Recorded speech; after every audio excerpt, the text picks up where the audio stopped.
Okay, everybody. So I know most folk use the camera app on the phone. Others use third-party ones.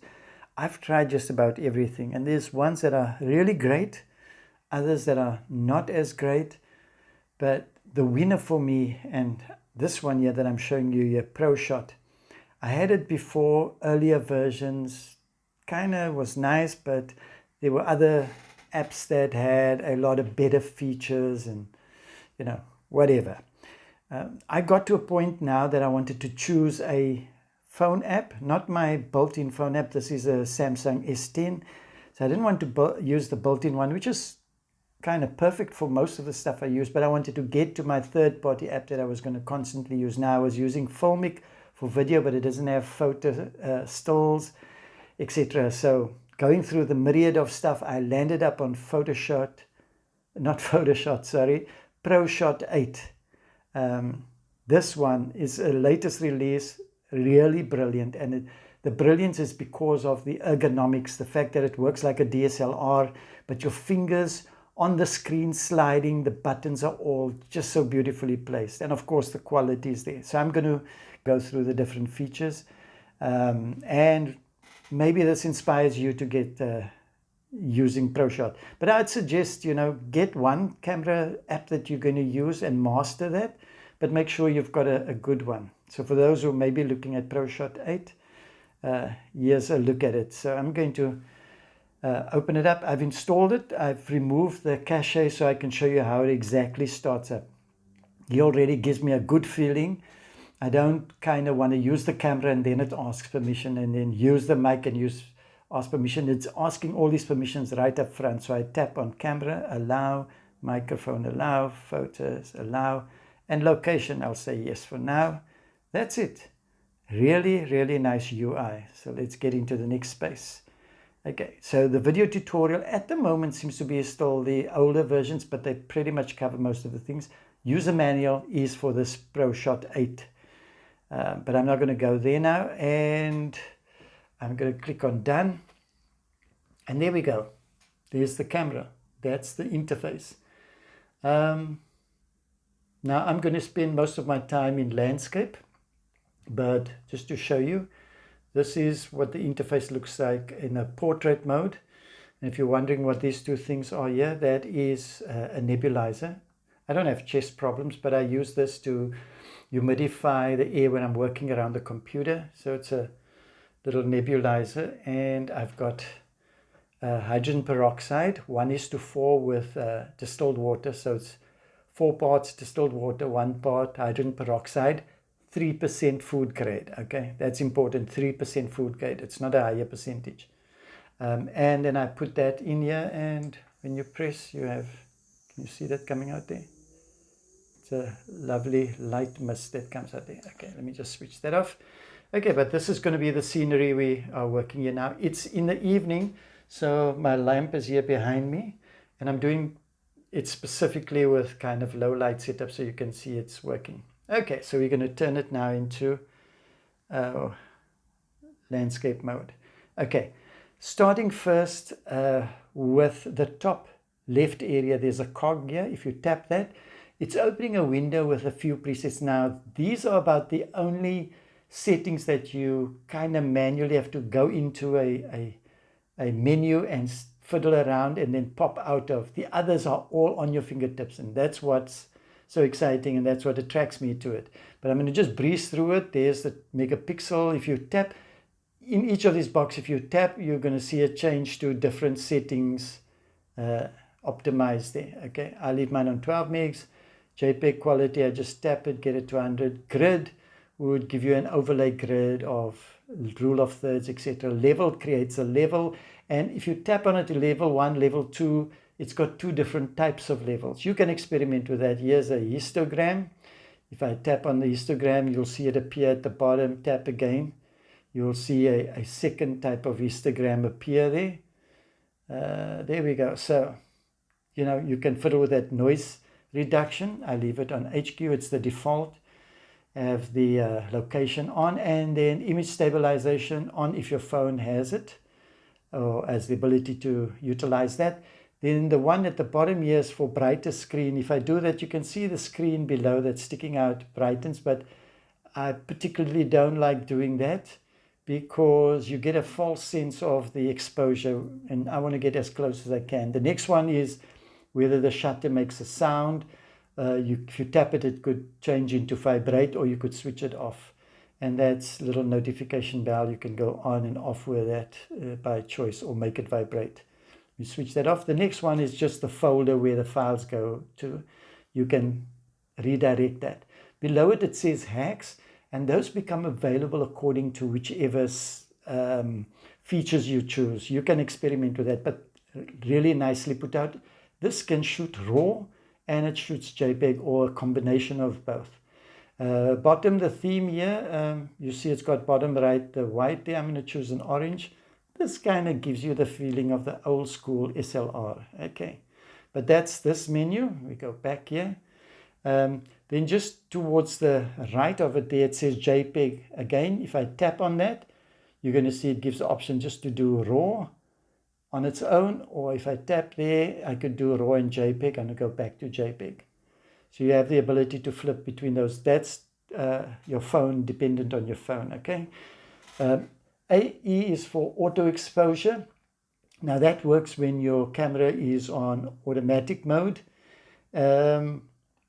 At the moment, it's using the center of the camera as your exposure area. So if I turn the center to the screen, you see it then adjusts there. If I turn it here, it adjusts.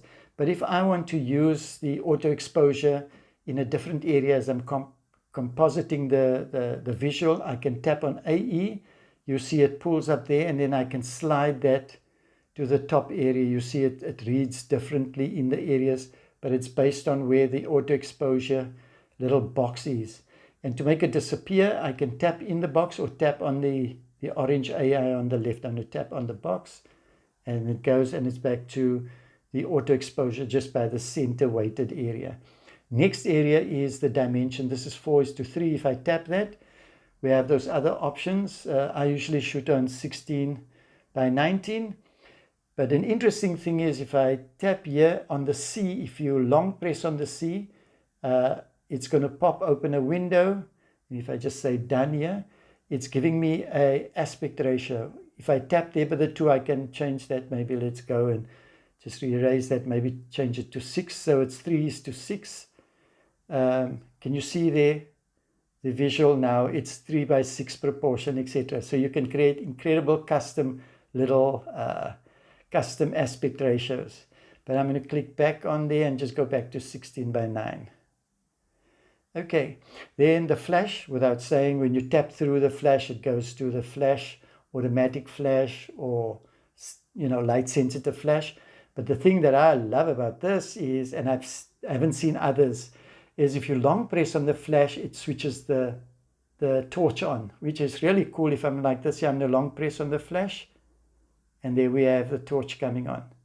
And then you can snap with this, and it will snap using the normal flash, but the torch kind of gives you a visual of what's happening. If I tap on that again, it goes back off.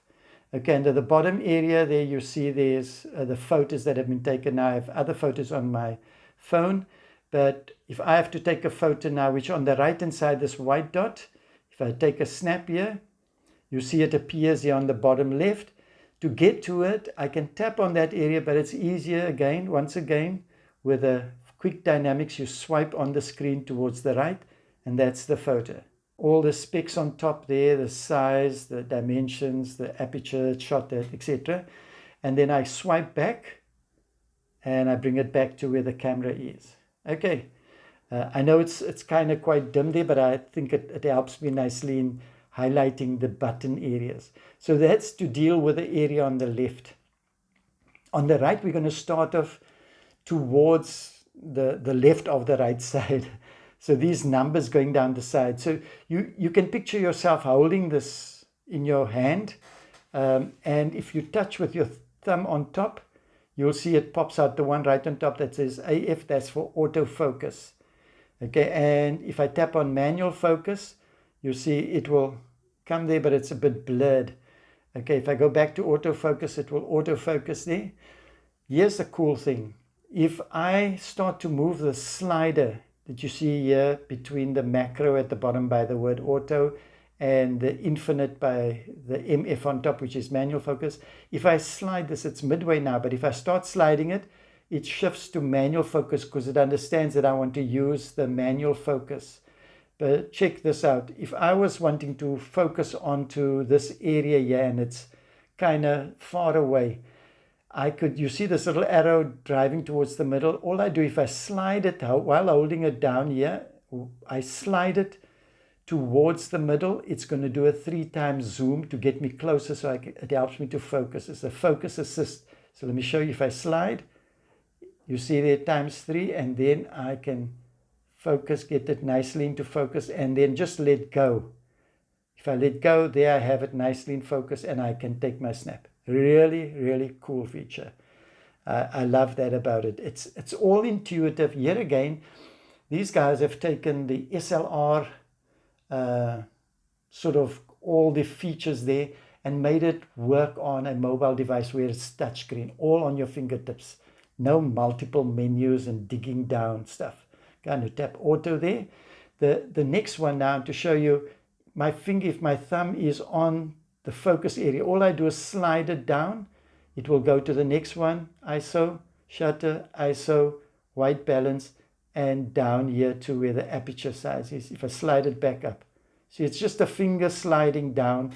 I can tap individually on it, so I can tap up there and tap down here. But if my finger's on there, it is so beautiful just to easily slide. Love it, love it. So you can see now on the top right, it's A, which stands for auto. That all the settings here would be relevant to that A, the mode there. So what other modes we have? We've got 2 areas that are of key focus. The A on top, that's the mode area, and at the bottom is the actual choice, whether it's a camera, video, etc., or you want to do slow motion. So if I tap on the A again, while I'm keeping it, pulls it up beautifully. You can then navigate around the edges, and here we have auto, we have program mode, manual mode, custom 1, custom 2, just like an SLR. And then they also have the how many seconds countdown to take the photo. And based on what you're selecting there, those other parameters like your ISO and your shutter speed, those become available, or those are set on auto. So if I go to manual mode, for example, I just tap off that. If I go to manual mode now and I flip down here, you can see my shutter is automatically on a manual setting. There's no auto there. If I go down to my ISO, it's also there. So now if I'm on ISO, if I want to make this exposure a bit brighter, I'm going to choose a higher ISO. Let's make it a little bit noisy, but I'm going to go to 800. Bit too much, and we pull it back to 400.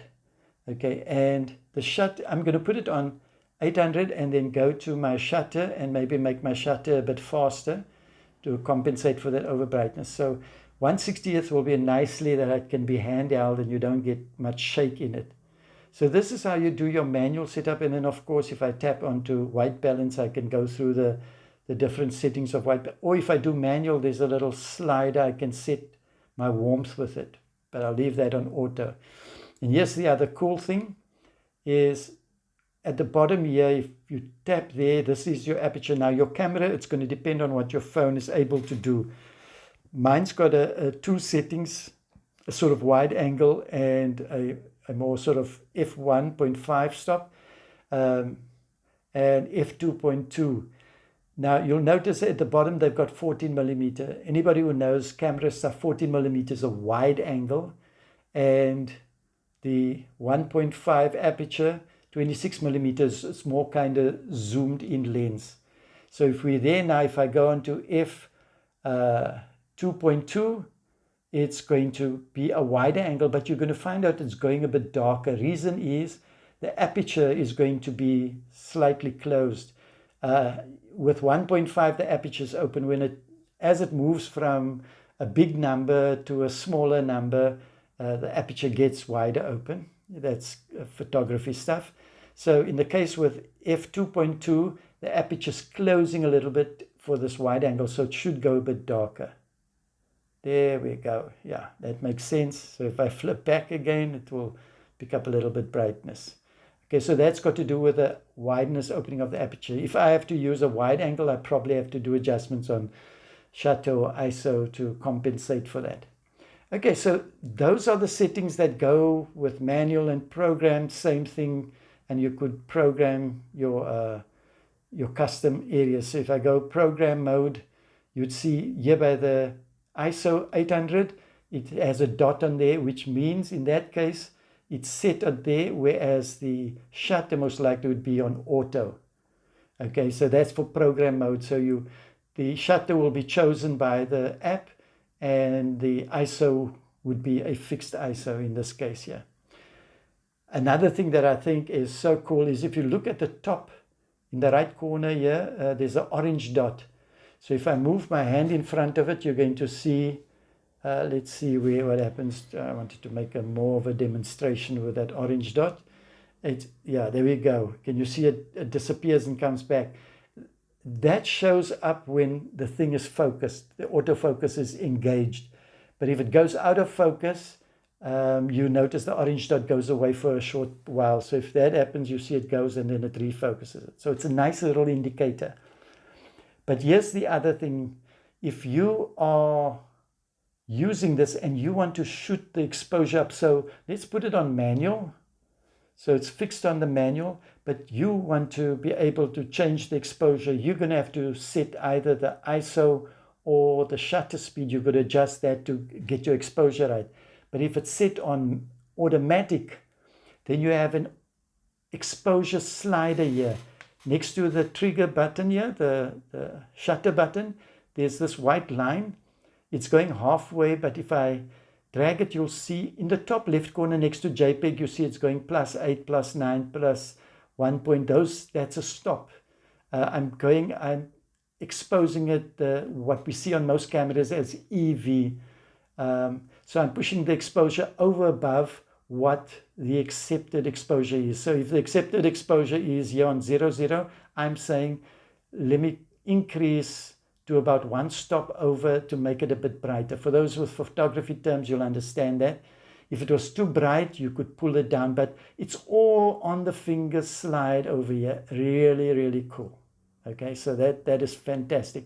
And then the other thing for touchscreen is if you want to zoom in, there's no slider for zoom. All you do is you slide your finger on the screen and it will zoom in. Slide it down again, it will zoom out. So slide up, zoom in, slide down, zoom out. Okay, and then the other thing here is you're on camera mode. But if you want to take a video, you can do that quickly if you tap the red button on top. So if we tap the button,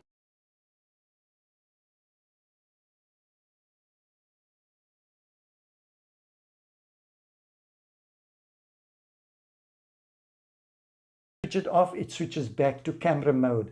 So you don't have to engage the video section, then record, switch out of the video, and then do another photo. While you're busy with the photo, you can engage in doing the video, and it just flips back nicely. Really nice touch. The area underneath with the 2 arrows, that's to turn to the front-facing camera, flip between the 2 of them. And then right at the bottom, well, before I go there, if you see right at the bottom with this rectangular area on the right side, it says 4 to 6 gigabytes. That's how much space is left on my device. And if you look right towards the top of that, above that line where the exposure line is, you'll see there it says 46%. That's how much of my battery is left. Okay, so that you get that indication. So if I tap right at the bottom here, now this is where all the camera mode, on top was the modes for the camera, but here is the dial. If I tap right at the bottom, you see it as the camera. And here on the camera mode, when it shows edge there, it's just to say it tries to define the edge very sharp, so it helps with the sharpening. You can disable it if you choose to. Again, the number of seconds before it shoots. Then there's a mode here with bracket exposure. If you tap here, it's going to ask how much exposure do you want to go towards overexposed and underexposed. You can slide the slide up and you can say maybe 0.6 over and 0.6 under, and it must create 3 frames. Then it will create the normal exposure, 6 over, 6 under. Okay, if you do 2, I assume it's just going to be the over and the under, not the auto exposure. Okay, so that's if you want to do the bracketing snap. Then the video is there, and these are all the settings. I'm not going through them. Pretty much the quality is high quality plus 48 megabits per second, and you can flip through them. I usually just use HQ good enough. There you see it says video hack. That is brilliant when your camera can't do certain stuff. The video hack kind of works, does a workaround to give you extra features like maybe a higher frame rate, etc. So you can experiment with that. This can do up to 4K, doing 60 frames per second. Let's go to slow motion here. There you can do up to 240 frames per second. Then the next one here is if you want to do light painting. So you put it on a tripod, the phone, have a light and make all your movements and all that. A whole lot of cool stuff there. I haven't got into that. It's not something that I do on a regular basis. And then the last one is time-lapse. For those who use time-lapse setup, all built in there. So this is really incredible and comprehensive. Have I skipped anything that I think is worthwhile mentioning? I think that's pretty much what this app is about. Oh, wait, I think I haven't mentioned this focus point. So if you have this, if I tap in the circle, it disappears, which means the center of the screen is where the area is focusing. There's an autofocus. But if I tap on the screen, I can focus in the circle, so I can move the focus button over here and it will focus on top. But it doesn't only focus, it focuses and does the exposure for that area. For example, there where Samsung is, it's exposing and it's focusing at the same time. So if I move it to Asus, it's going to do focus and exposure. To remove the focus ring, I just tap inside the ring and then everything will be in the middle, exposure and focus. Okay, if I want to do the focusing and exposure separately, then I can tap on the screen and I can tap the AE on the left, yeah, and it will bring up the 2 boxes. So I can push the exposure right on the left and the focus ring can be here. So now the focus ring doesn't have exposure attached to it. It's only for focusing because the auto exposure is there. And you can see it's overexposed because I've got this compensation a bit too high. I'm going to put it on neutral. So if I move it up there, you see it's the auto exposure is exposing for what's in that box or where the box is moved to. And the focus ring is just doing focusing. As soon as I remove this box here, you're going to see it's going to use the ring for focusing and exposure. So if I tap in here, you'll see it change. Oh no, it's kind of kept, wait, maybe I should do something more dramatic. Let me move this here and maybe move this up here. Yeah, that's going to be more dramatic. So if I tap inside the AE, auto exposure, it should light up here now and use the focus as the exposure and the focus ring at both in one go. Let me tap this away. There we go. So it's readjusted for you. Focus. Great stuff. So hopefully this gets you excited. I'll take a last snap here. So what I would do is there, and I'm going to cheat. I'm going to be on auto now and just use the exposure. Put it up there. Get it nicely. Just make sure that we're nice and focused there. I am going to go do a manual focus. Let's see, and we're going to zoom in. Okay, that's a nice, let's see, nice focus. Let go and snap and slide to see the image. Fantastic. Okay, everyone, hopefully that gets you excited. I mean, that's pretty much all the features on the camera. And if you get to know that, for a way, you'll have a great camera experience. Really love it. I'm getting used to it day by day. I'm not even thinking anymore. The fingers are just moving, which is so beautiful. No menus. I love the, what's that open source camera, open camera. Brilliant. It's got 1,000,001 features, but all the stuff are hidden under menus. For me, this is taking a DSLR and just putting it on the phone in your fingers. ergonomically designed. UX, UI, 10 out of 10. Great stuff. So, yeah, hopefully you enjoy this also. So have a fantastic day and shalom to everybody.